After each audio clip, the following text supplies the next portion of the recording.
Whether we believe in our capacity for self-government or whether we abandon the American Revolution and confess that a little intellectual elite in a far distant capital can plan our lives for us better than we can plan them ourselves. Give us more authority and more ability. All of this talk about rules, we make them up as we go along. A government can't control the economy without controlling people. And they know when a government sets out to do that, it must use force and coercion to achieve its purpose. Put the legislation together to control the people. We go through the gate's closed, we'll go over the fence is too high, we'll pole vault in. If that doesn't work, we'll parachute in, but we're going to get health care reform passed.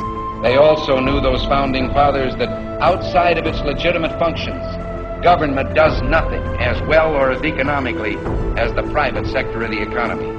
There needs to be a focus on an immediate increase in spending. I mean, I do think at a certain point you've made enough money. The more the plans fail, the more the planners plan.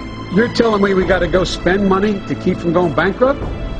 The answer is yes, I'm telling you. We have so many people who can't see a fat man standing beside a thin one without coming to the conclusion the fat man got that way by taking advantage of the thin one.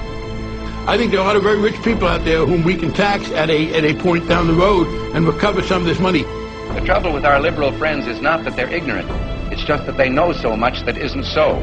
They'll be crying out for public options. It's the cost, I think, of having the kind of America that we want to have. Our natural unalienable rights are now considered to be a dispensation of government.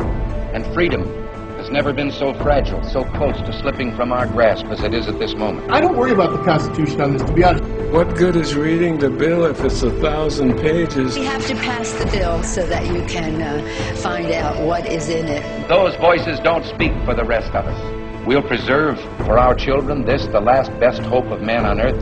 There have been times where America's shown arrogance. Well, I think it's time we ask ourselves if we still know the freedoms that were intended for us by the founding fathers.